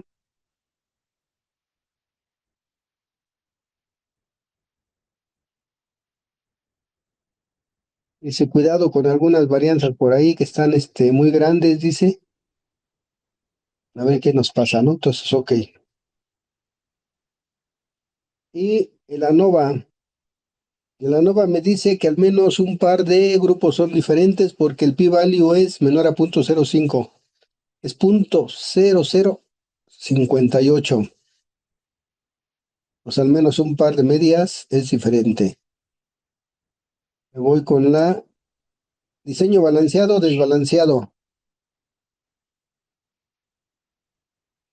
Balanceado, ¿no? Balanceado, Tuki o Bonferroni. Tuki. Tuki, excelente. Estamos con Tuki. Y acá también.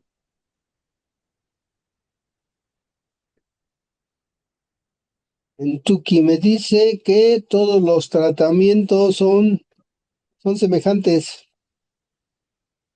que todos son diferentes del control, pero que de ahí en fuera todos los demás dan tratamiento, dan resultados semejantes. ¿Dónde lo veo? Ah, sí, en las X. La X, una X y hacia abajo no tiene nada, quiere decir que el nivel 0 va solito, pero todos los demás 50 tiene X, 100 tiene X, todas tienen X, todos estos se parecen entre ellos. ¿Mm?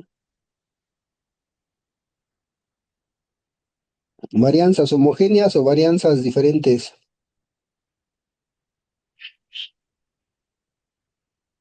Y value punto 31, mayor a punto 05, menor, Menor. Mayor. Ah, no, mayor. Punto cero. mayor. Entonces no rechazo H0 y por lo tanto asumo que todas las varianzas son iguales, lo cual es lo que quería mostrar, ¿no? Que se cumple la homoscedasticidad o la homogeneidad de varianzas. Y bueno,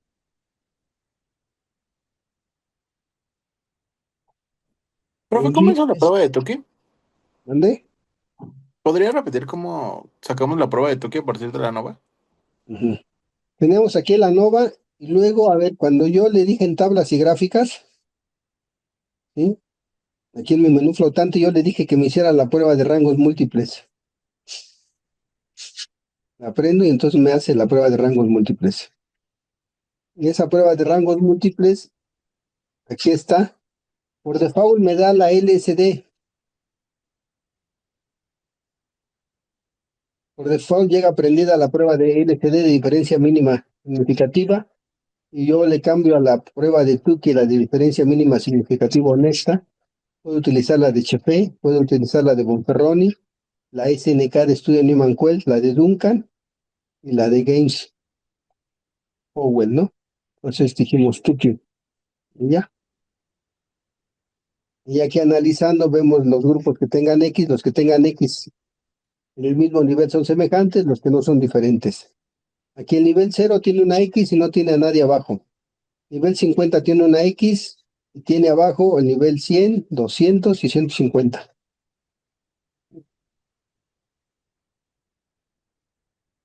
Y técnicamente me está diciendo que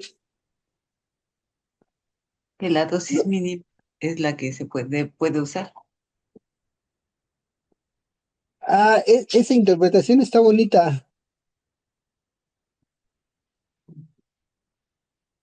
porque está bonita esa, porque si todas las dosis son estadísticamente semejantes, me voy por la opción más barata, que es la de agregar el mínimo, ¿no? La dosis mínima. ¿Cómo ven?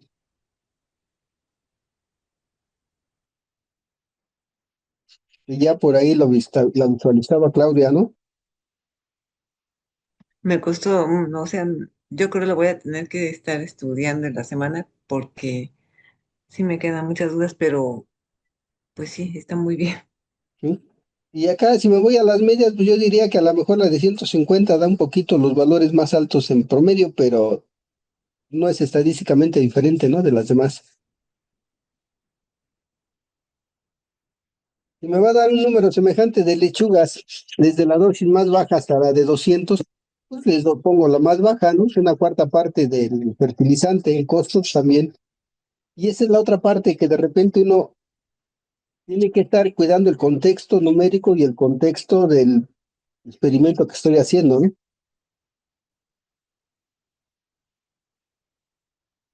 Ya, si quieren poner elegante, ya dijimos que las cajas y alambres no las necesito porque me voy por la parte paramétrica, pero bueno, pongo elegante y me dice que todo da lo mismo, ¿no?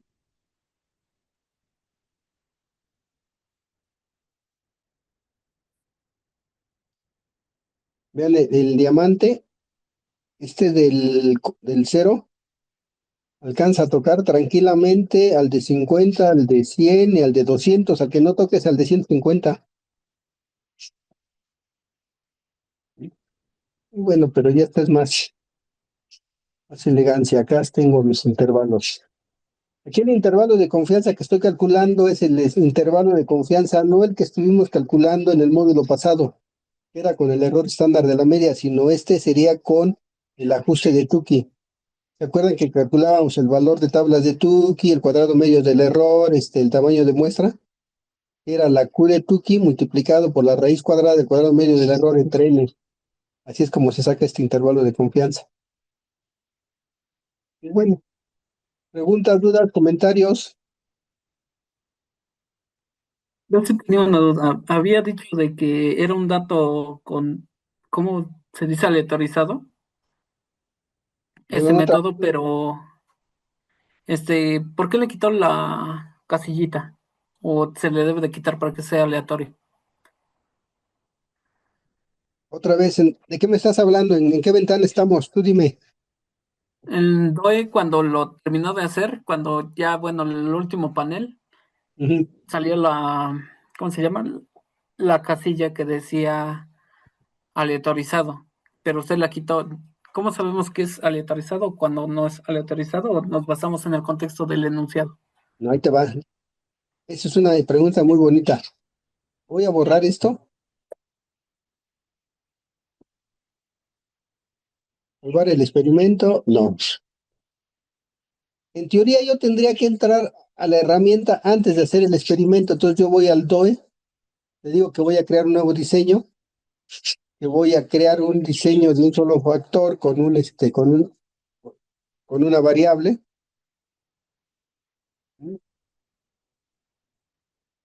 No me le voy a mover nada, lo voy a dejar así, un factor con 3 niveles, ok, una sola variable, ok. Le voy a decir que es un completamente al azar y le voy a dejar el aleatorizado. Le voy a poner, no sé, 4 réplicas para que tengamos hartos datos. Y no le quito el aleatorizado. Y entonces me voy al databook, fíjate, me dice que el experimento, la mejor manera de hacerlo es que pruebe primero el factor A y su nivel 2, un experimento en el nivel 2. Luego un experimento en el nivel 3, luego otro en el 2, otro en el 2, uno en el 1, otro en el 2, uno en el 1, uno en el 3, uno en el 1, en el 1, en el 1, en el 3, 2, 3, 3. Así tendré yo que hacer el experimento en esa secuencia, acomodarlos, porque ya viene aleatorizado, para no tener el sesgo de que a lo mejor hice los más fáciles primero o los más difíciles, ¿no? A ver, la idea de aleatorizar se confunde con hacerlo arbitrariamente, ¿no? Yo me acuerdo mucho que una vez estábamos sembrando unas semillas en un invernadero y decíamos aleatoriamente y estirábamos la mano. Eran 150 macetas. En la primera estirábamos la mano más lejos, pero ya en las últimas, pues ya la mano ya la estirábamos. Entonces ya no era tan aleatorio. Aquí lo que nos sirve es para eso. Define la secuencia en la que nos convendría hacer el experimento para conservar las condiciones de aleatorización. ¿Yo por qué las apago? Porque si me está dando esta secuencia, cuando lleguen los datos no llegan en esta secuencia, ¿no? Entonces, la quito. Que también es algo muy interesante. Si yo le digo aleatorizado o no aleatorizado, cuando meto los datos, trabaja con los datos que yo le mande. Pero aquí lo ideal sería aleatorizo antes de hacer el experimento, dejo la plantilla y cuando lleguen los resultados nada más los integro en la columna de resultados de la variable. ¿Sí? No sé si eso responde a la pregunta. Sí se responde la pregunta, muchas gracias. ¿Sí? Con toda confianza, muchachos, pregunten, ¿eh? Lo más seguro es que en algún momento de su vida se van a topar con datos de un diseño de experimentos. En la industria luego de repente son más comunes de lo que uno quisiera, los experimentos, ¿no? Y hay que probarlos. Bueno, alguien nos presume el tercero, nos damos unos 10 minutos para que lo intenten.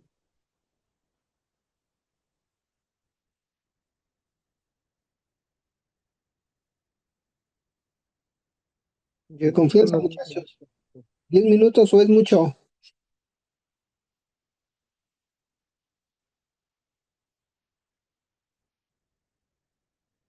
10 minutos, es cierto. Es el de calcio, ¿verdad? Sí. Básicamente es el de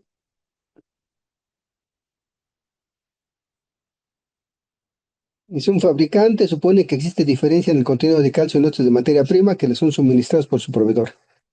Actualmente, entonces realmente lo que tenemos que hacer es comparar los 5 lotes para ver si son homogéneos o si hay diferencias de un lote a otro. Es un factor con 5 niveles y 2, 4, 5 repeticiones. ¿Cómo ven? Los datos ya están acá en Excel.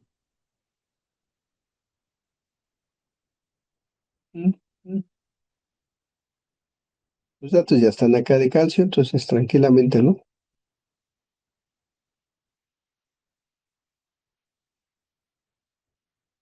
¿Cómo ven?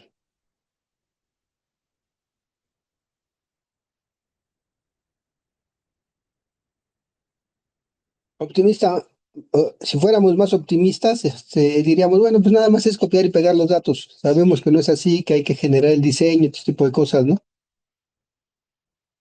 Pero bueno,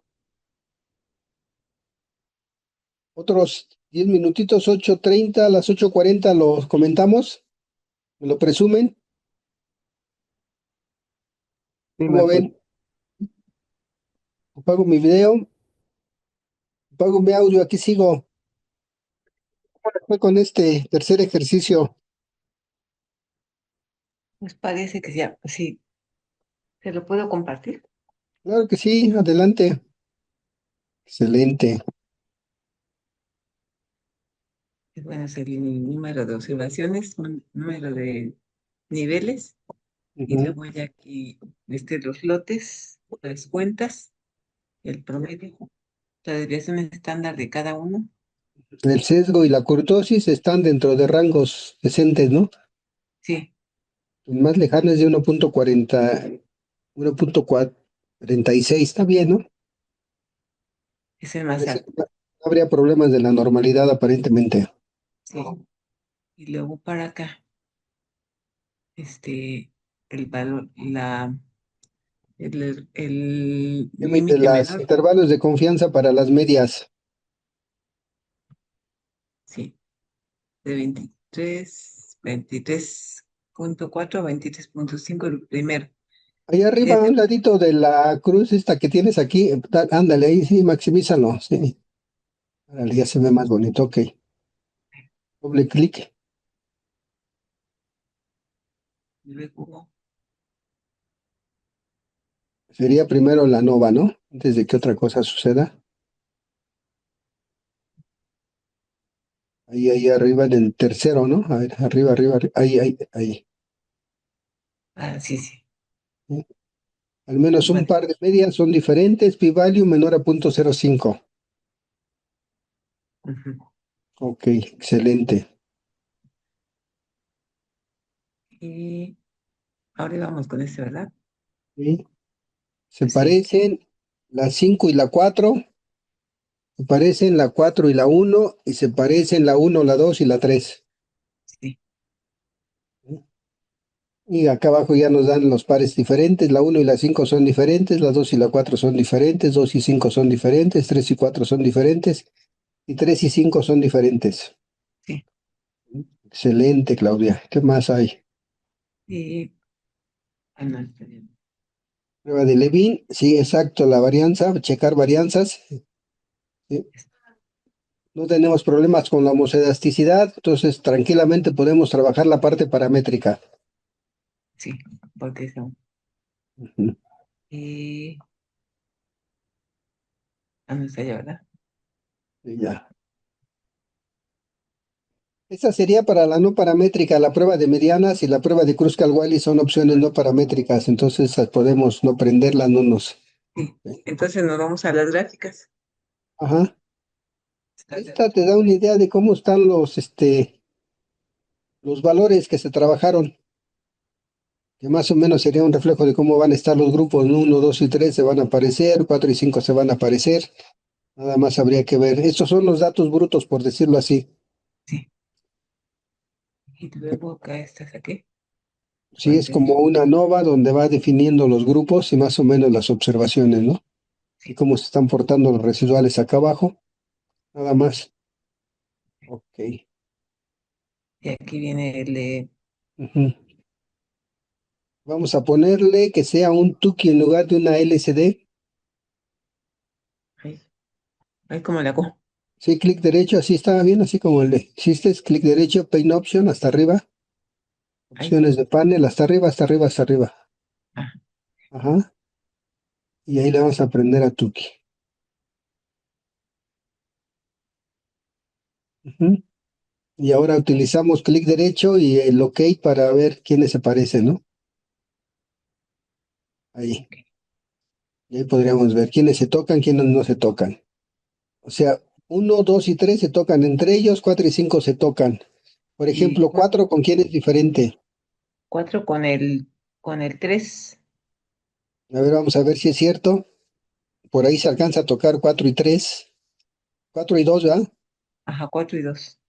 Pero 4 y 3 no se tocan, entonces el 3 es diferente de 4 y 5. Y el 2 casi se toca con 5, pero no se toca. No, Mientras no, que el 1 sí se toca con 4 y 5. ajá, sí. Entonces aquí es donde podemos ya ponernos finos para ver quiénes sí se parecen, quiénes no se parecen. Ok, Entonces me salgo de excelente, aquí. ¿no? Y luego acá, Ajá. el de cajas y Y alambres.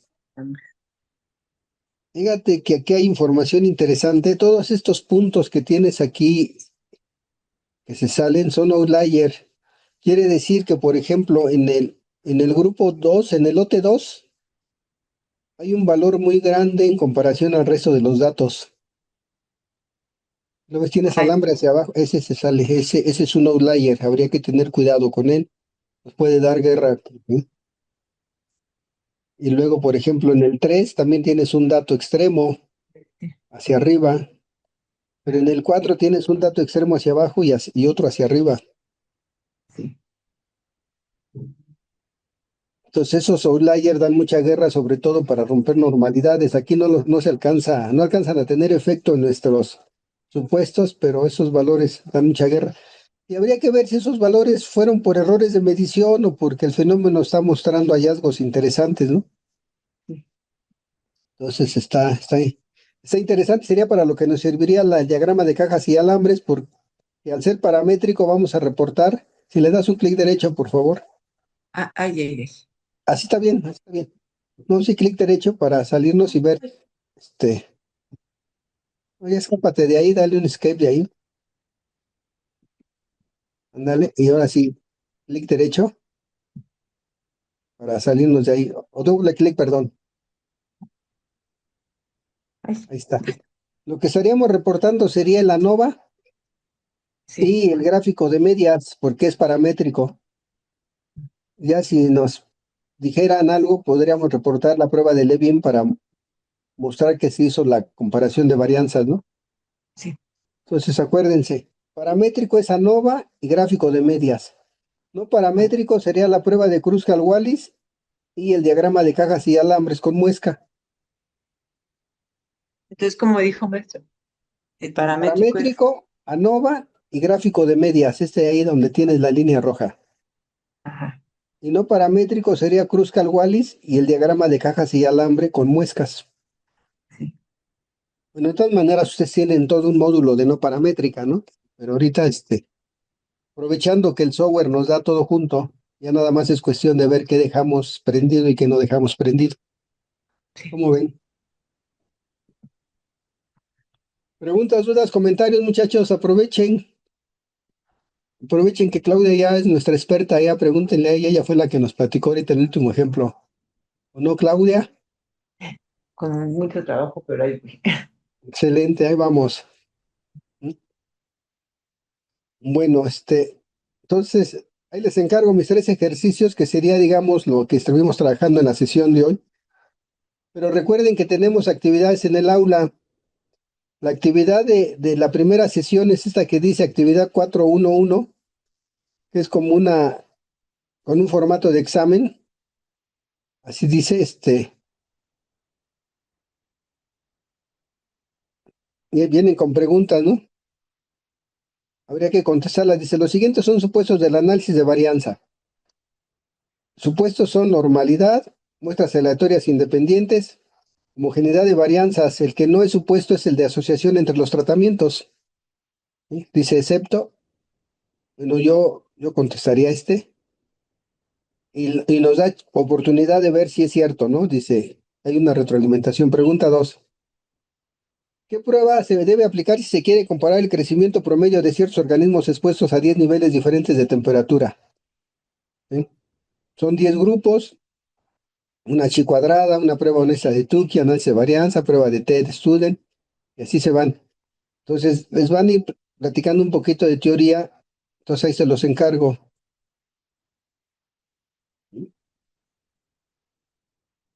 Entonces, no se olviden, es un poquito los ejercicios que hicimos y tratar de contestar esas actividades que ahí tenemos. Preguntas, dudas, comentarios.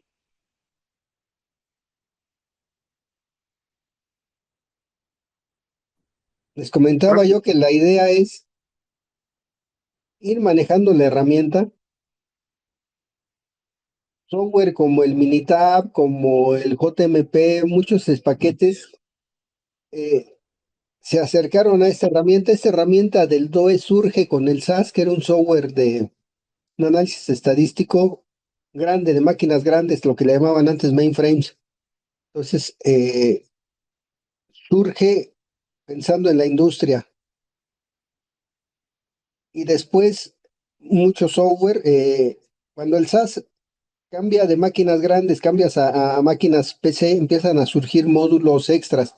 Ustedes compraban su SAS básico y luego compraban el módulo gráfico y luego el módulo de manejo de matrices y de repente sale este módulo que era el DOE.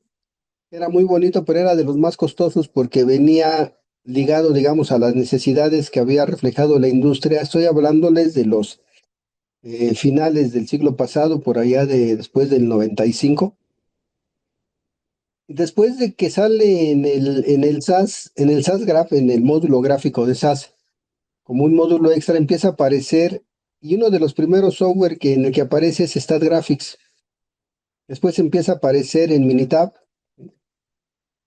y empiezan a aparecer en casi todo el software comercial. En mucho software viene como un módulo extra que hay que comprar aparte. Entonces, StatGraphics es una herramienta muy bonita. Durante mucho tiempo, StatGraphics fue el estándar de la industria farmacéutica. Ahorita la industria farmacéutica se está moviendo a Minitab. Les comentaba yo que hay algunos gurús de la estadística que vinieron de Europa y ellos están programando técnicas Monte Carlo, pero las están programando en Minitab, entonces se está volviendo el estándar de la industria el Minitab. Y bueno, pues habrá que entrarle al Minitab.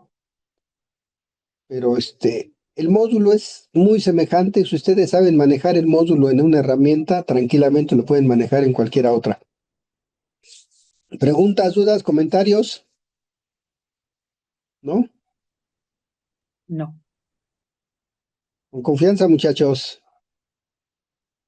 Si no hay preguntas, no hay dudas, comentarios, yo estaría terminando la sesión el día de hoy.